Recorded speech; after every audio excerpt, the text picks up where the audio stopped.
Have you ever had a tremendous amount of data in your vector DB? You're using that for retrieval augmented generation, but the context you're getting to give to your LLM to produce those great results is kind of lacking because it's pulling in different data that shouldn't really be pulled in with your query. Well, today I'm going to show you how to seamlessly integrate multiple AI agents into your application to combat this kind of problem. We will walk through a practical example that covers query categorization, context retrieval from a vector DB, and natural language response generation, all using this multi-agent approach. This session is designed to give you a clear, step-by-step guide on working with agents in your projects. Let's dive in and explore how you can leverage these tools to build smarter applications. So in the description of the video, you should have a link to this repo. The first thing we're going to do is just clone down the repo to our local machine. And let's go into the repo and then into the UI directory. So if you look at the structure of the application, we're going to have an API, which is what we're going to be working on today. And then we have a UI, which we're not going to work on, but that's what's going to render what we're doing to your browser. And so we're going to go into the UI and we're going to install all the dependencies. So the first thing is just install the root dependencies. And once that's completed, we're going to run a setup script.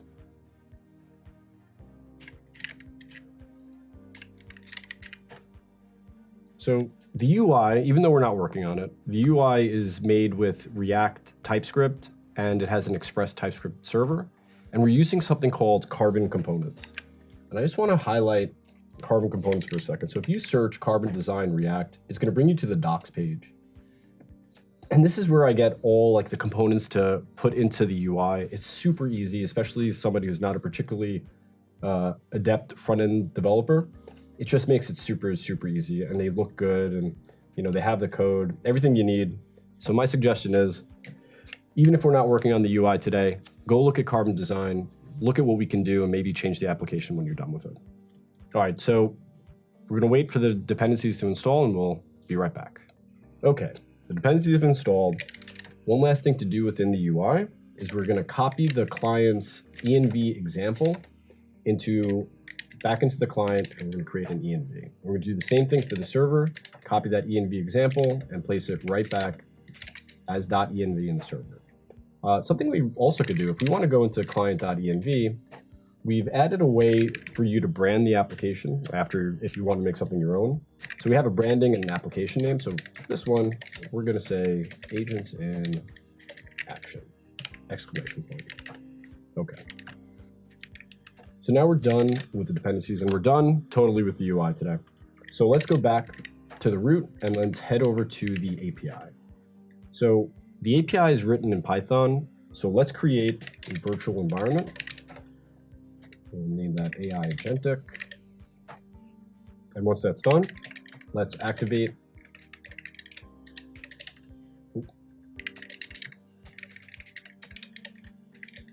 Let's activate the virtual environment, and now we're going to install all the dependencies. So this is going to take a little while.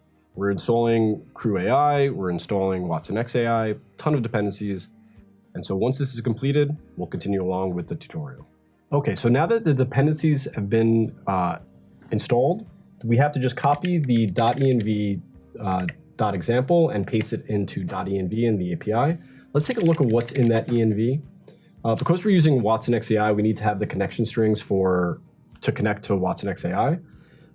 So we're going to head over to Cloud. And if you go into your resource list, just open up your Watson Studio and go into IBM watsonx. And it's just going to log us in. And we're going to head over to Prompt Lab. Now, I'm sure there's a better way of getting this information than the way I do it. But the way I do it is I just go to Prompt Lab. At the top right, we have view code, and it shows you a curl command. And it has all the most of the stuff that we need in order to make that configuration with our API. So grab from the curl the base URL and paste it here in the Watson URL.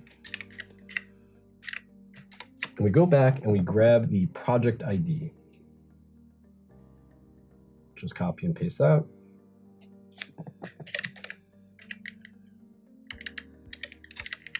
And then finally, let's go back to cloud.ibm. We're going to go at the very top. You're going to have a manage. and you're going to want to go to the Access IAM. And when we get there, on the left-hand side, you're going to see something called API keys. Let's create a new one. Call it Agentic and create. So let's just copy that and put it right here. And that's it. Now our API is set up. So the next thing we want to do is check out into a new branch. All right, so let's check out our first branch. And it's going to be O1 step. Perfect. And what we want to do is we want to start up all our services. We have 3 services. Remember, we have the Fast API, the React UI, and the Express server. So let's first start up the, we have to go into the API directory first, and then we could run our uvicorn command. We're just going to run the uvicorn server up, reload, and we're going to start our Fast API. Also, let's have 2 more windows, because we're going to go back to the UI, and we're going to start up the client, and then we're going to start up the server.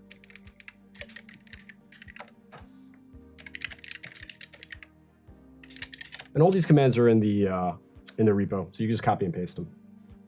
So we're just waiting a second for uvicorn, for the Fast API to get all ready, and we'll head over to the browser, and we could already see what the UI is going to look like.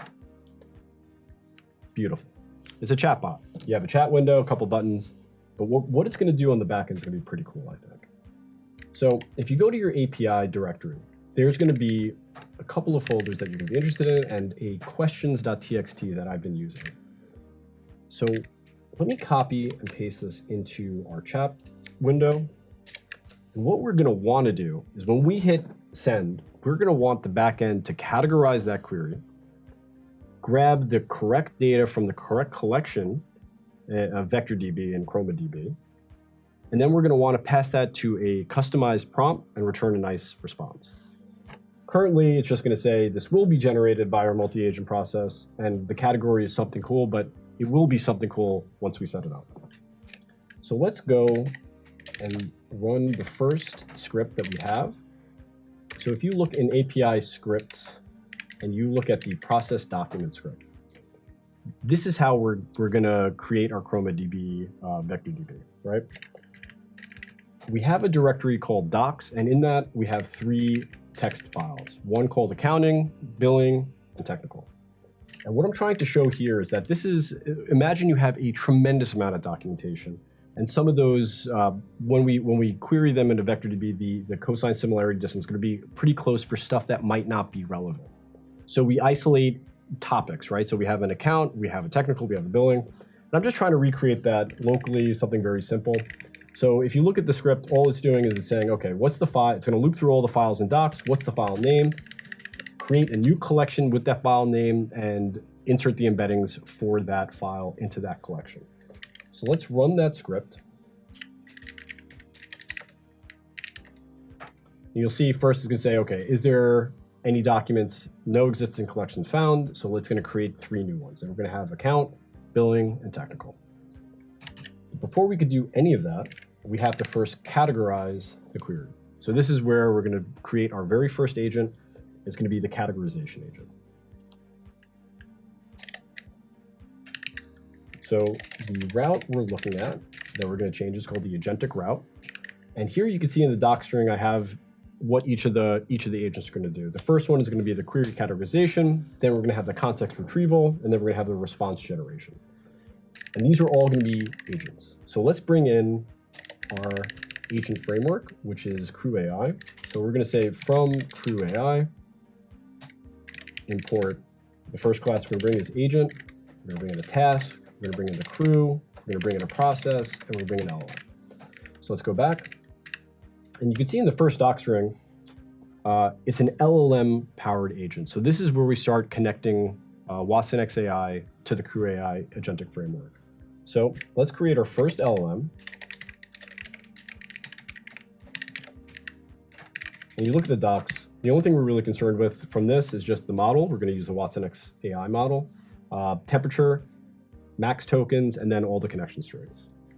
So if we look in the server.py, we have a list of available models that you could use from watsonx AI. So I'm going to use the Granite 3 8 billion. So let's bring that in. And we just have to append watsonx to the front of it. Then we're going to set the temperature. Now this is from trial and error, but 0.7 works well. And the max tokens is 50. Because again, all this is doing is just categorizing a query, right? We're not doing any massive return or anything like that.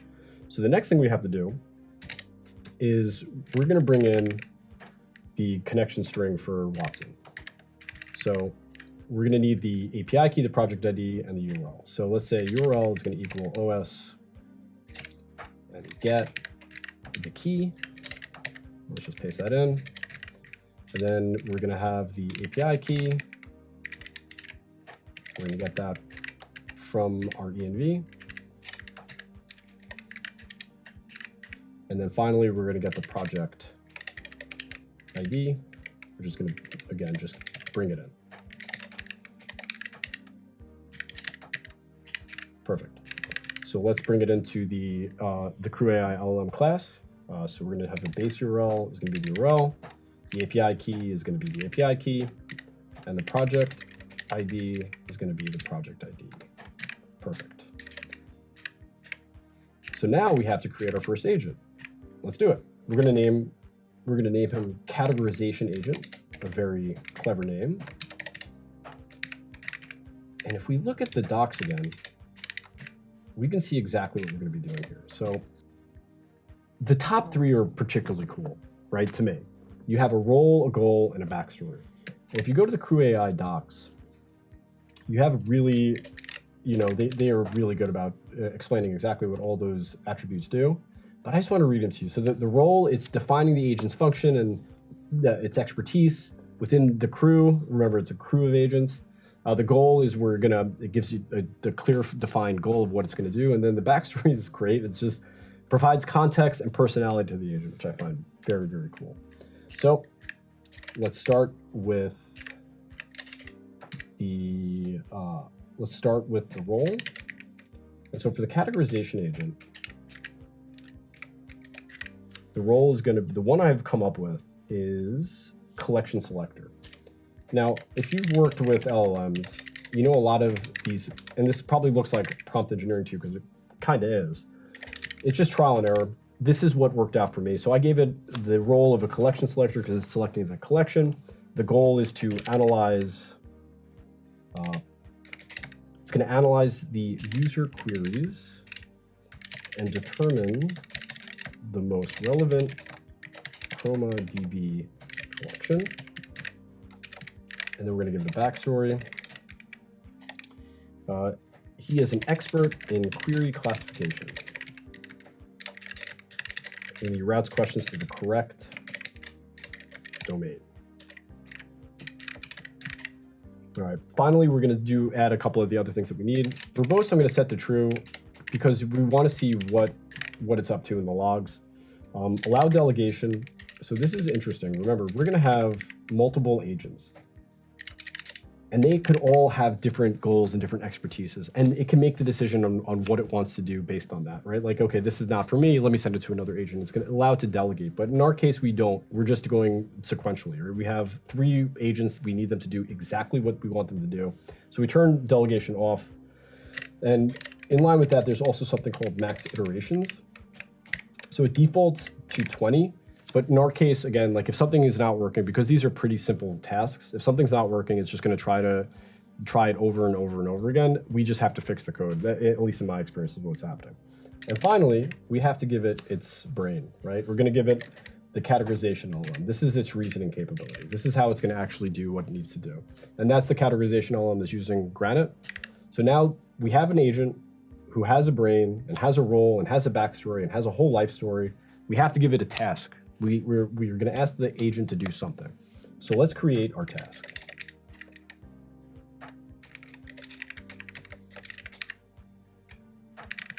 And again, let's look at the docs. So the things we're going to be concerned with, obviously, is agent. We have to assign this task to our categorization agent. Description, which is going to be really just a prompt. And then output JSON, which is really important for what we're going to do, because we're going to send this first agent's response directly back to the UI. So it has to be formatted in a particular way. So I'm just going to copy and paste the description because it's a prompt, right? Like if anyone's used prompts before, this took me a while to get correct, but you can see exactly what I mean, right? This is a prompt. We're saying, look at the query and determine the best category. You must only return one word because again, we're going to be using this later down the line as the classification agent. And then we give it category definitions. And we're really kind of broad with it because we want to give agency to the agent. So we're just saying, okay, this is what a technical query could look like. This is what billing, we're giving the agent agency here. And then finally, I just really want to hammer home, please, just only one word from this list. And then we also have a expected output. And this is important because we need something explicit. So we want a JSON object with category field, and it has to either be technical billing or account. The agent we're assigning to it obviously is the categorization agent. And finally, the last thing that I mentioned was the output JSON. And I find this really nice. So the output JSON takes in a Pydantic model. So let me copy and paste the Pydantic model I have, and I'll show you what I did. Paste it in here. So we have a category response. I'm expecting a JSON object with a category field, and the value is going to be either technical, billing, or account. Now, I added this description because I have a feeling that the agent is actually looking at the descriptions of these models before it's responding. Don't quote me on it, but that's what I think it's doing. So I added it, and it worked well. So from all I can tell, it is working the way it's supposed to be working. All right, so now we have a agent who is powered by our LLM and has a task to follow. So let's create the first crew. You look at the docs here, we have tasks, we have agents. We're gonna use the process, and we're gonna have verbosity because we want to have some responses. So first thing to first is let's add the agent.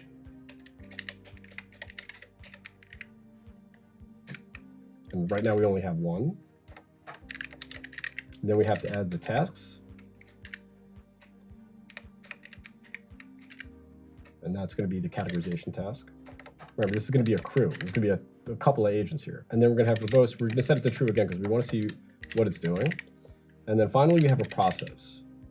And the process is going to be sequential. Because if you look at the doc string, we're just going step by step. So now that we have the crew, let's have the crew kick off.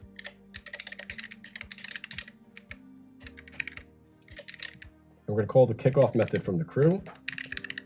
And if you remember from the category response, we're expecting it to be a JSON object with category as a field. So what we're going to do is we're going to, instead of sending back something cool to the UI, we're going to grab the category result. And we're going to try to grab that category from the response. Make sure nothing broke.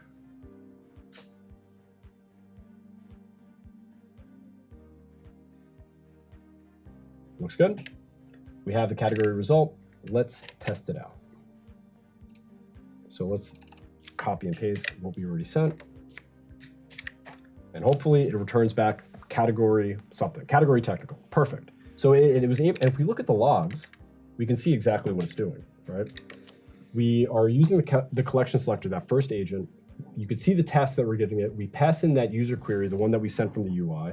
And then we get the final answers is exactly the structure that we were looking for, so the UI could ingest it and render it nicely. All right, so now that we have the basic categorization agent in place, let's move on and enhance our pipeline. So let's just commit our changes, and let's check out the second step branch. All right, perfect. Nothing broke. Great. Okay. So the next step here, if we go to the doc string, is now to retrieve that data from that vector DB, right? Let's make it. So we're going to do the same process. We're going to copy and paste the categorization LLM. We're going to create a new LLM, and this is going to be the retriever LLM.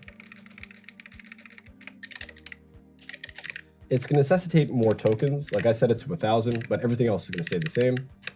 And then we're just going to grab two more an agent and another task. So this is the retriever agent and the retriever task. I'm going to copy and paste this from our notes, and I'll explain exactly what they're doing.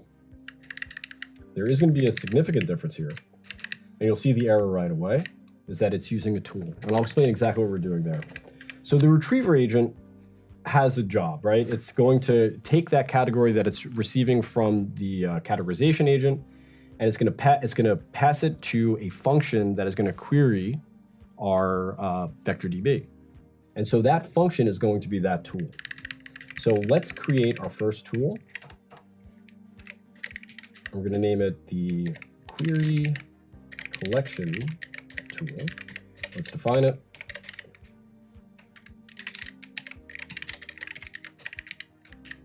It's going to take, what does it take? I think it's only taking the category, and it's going to take the query to embed. So query string, and it's going to return a dictionary. Perfect. Let's add a doc string. This is going to be the tool to query ChromaDB based on category, and return relevant documents. Now, if you ever worked with RAG, if you ever worked with VectorDB, the functionality of this is going to be very familiar, right? So let me just copy and paste what that actual tool is going to do. We're using the watsonx AI embeddings. Don't worry, like if you don't have that, you could use your own embeddings model if you have it locally. My computer is not capable of it at the moment. The interesting thing here, though, is this part. We're grabbing the category that was returned by the categorization task, and we're using that to query the data, like query the vector DB, which is fascinating because you're just saying this is what you do, and the LLM is doing it. The agents are doing it. So that is very, very cool to me. So now that we have that tool, you can see what the retriever agent is doing, and we give it the task. You know, we're passing in that query from the route. We have an expected output. We're not worried too much about this because we're not ever going to send back the context to the UI, so we're not really enforcing that output JSON. But the only other thing I want to mention here is that we had to add a context. And context is we're giving access to that categorization tasks, like what its output was. So it knew that's how we're getting that category, and that's how we're telling the agent, look at this category, you have the query, pass it, use this function, and then call it and return back the context. So for us now, all we're going to do is we're going to add the new agent to our crew, welcome, and we're going to add the new task. The process is still going to be sequential. This time, let's just remove the category, like actually grabbing it, because we're not going to be returning that anymore. So we'll just say bye for now. But what we are going to do is we're going to print out that category result. Whoop. Okay. Make sure everything comes up. Good. We're going to print out that category result, and we're going to see exactly what happens when we send over that request, that query from here. Hopefully, we'll watch the new agent do exactly what we want it to do. Okay. Let's get there. Okay, so it already has the correct category. So now that it's going to take the collection. Look at that. We got the result from the RAG. It used that category and it passed it to our ChromaDB collection. So we got that collection and then we queried it, and now it returns back all the context for that query basically by itself. We just told it. Yeah, and so you could see almost exactly what we're going to send to the final agent, right? We're going to send it the category because we want to return it to a UI. We're sending it the query. And now we have the context from our vector DB to augment, retrieval, augment, and generate our response. I don't know, I think that is particularly fascinating. So that's just a way that you could use tools with agents. And that was really just our retriever agent, right? Like we're able to use that function, and tool in this case means like we're using a function, we're giving an agent tools to use a function. And that is very, very cool to me. So we're done with the retriever agent, and we're going to move on to the generation agent. And this is the final step of the application. So let's just commit our changes. And let's check out the final step.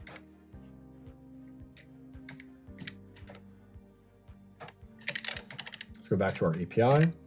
And if we look back at our doc string, we know what the final step is. We're going to create an agent that creates a nice response for the user. Basically, everything that we just did, we're going to do one more time. And I really like this pattern, right? Like of creating their own LLMs for each of the agents. I find that to be very nice because we could set different, like for us, we didn't really set any, the only thing we're changing is the MAC tokens. Obviously, we want the response to have more leeway. But other than that, we're just, like we could make it drastically different. Each LLM could be, that we power could have a different model if we're using watsonx.ai. We could use Mistral, we could use Llama, we could use whatever we want. So let's add the final to the task and the final agent, which is going to be our generation agent. And once again, we're going to be using a tool, and I'll explain why in a second. So again, we gave a role, we gave a backstory, we have an LLM. Hold on, let me just make sure I named it correctly. Oh, yeah, that's a generation LLM, not the response. Let me just update that. Okay. Okay, but we're missing one last tool. And this tool, what I'm going to show you is how I found the prompt for this. So this tool is going to interpolate that query and that context into a nice prompt. And where I got the prompt is if you go to your projects, you can create this accelerator, just like look up watsonx.ai RAG, and it'll give you this accelerator that you could just create. And within there, they have prompt templates written by the people who train the models, or work with it a tremendous amount. So this prompt template is just, I'm going to take this because they wrote it better than I am, and I'm really not a particularly good prompt engineer, to be totally honest. So I just copy and paste this, and I want to then interpolate the context that we received from the Chroma DB into the context and the question from the query, right? So what we're going to do is we're going to create another tool, and I'm just going to copy and paste the tool and process and the prompt.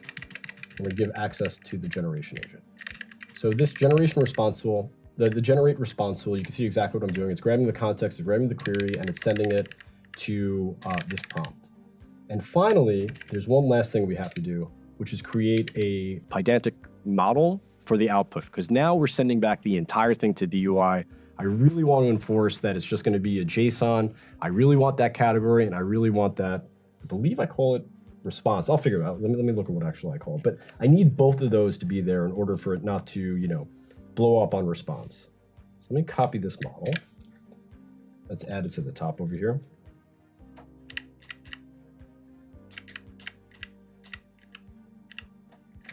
Okay, and this is going to be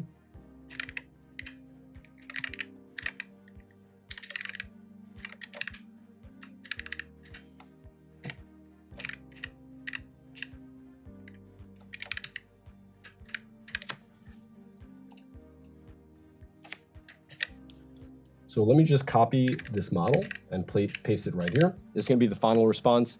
This is going to be the JSON object that we're looking for that has a category field and has a response.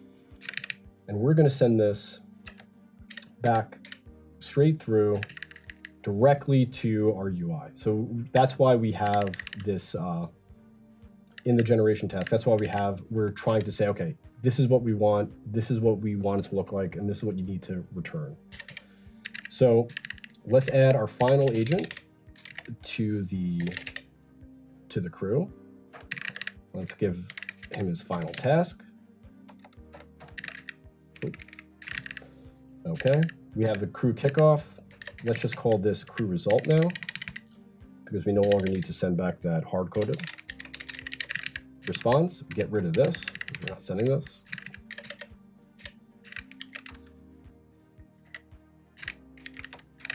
Okay, make sure nothing broke. Perfect. And let's see if we get a nice response.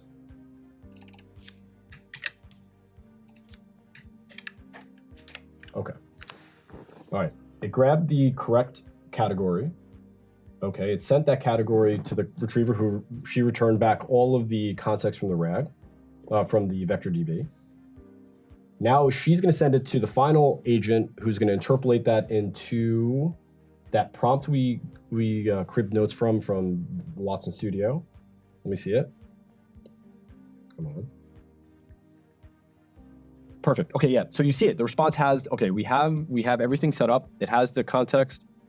And look at that. Huh? Yeah, it worked. I'm not surprised. It worked before. I built this, but still, it's always kind of surprising. It's an amazing technology. So you see, we have this RAG response. Let's actually double check to make sure everything looks right. So we have it's referencing error 01. So let's look at our docs and let's make sure that we have the correct stuff. Error 1, session expired, clear your browser, and let's see what that says. Perfect. Yeah, so it worked exactly the way we wanted to. Something I really like is it's able to give me back like different steps, like responses in the pipeline. I'm able to pass them along during the agent. So I'm able to categorize the query. I'm able to show a really, really nice message and a good, accurate response. And it's all done with these agents. I think it's very cool. Yeah, and so obviously we could enhance this, we could refactor it, we could change the parameters that we're using for the LLM to make it do different things. We could use a totally different LLM, totally different models to have whatever we want. What I really wanted to do, the two new agents that I really want to make, I'm probably going to do it later, is to route queries to the web if it's not part of the ChromaDB collections, if it's able to categorize and say, okay, this is out of the blue. And also I want to format that response when we get it back to the UI to maybe format it within HTML and have another agent do that, right? Like look at this and put this into a nice HTML package and post it on as a response. Awesome. We've built a pretty sophisticated multi-agent pipeline here. So let's just recap. We built the backend to an agentic RAG chatbot that is able to identify the query's category, target the correct ChromaDB collection, and interpolate the query in the context into a custom prompt and generate a natural language response. So with this application and this process, we would love for you to explore additional use cases, customize the UI, and experiment with the Crew AI framework, and build something really cool. Maybe add a route that makes a web search if the query is just totally out of bounds. Maybe create an agent whose only job it is to format the response in a particular way. We would love to see anything you do with it. Dive into the code, have fun, build something cool, refactor it, make it better, just be creative.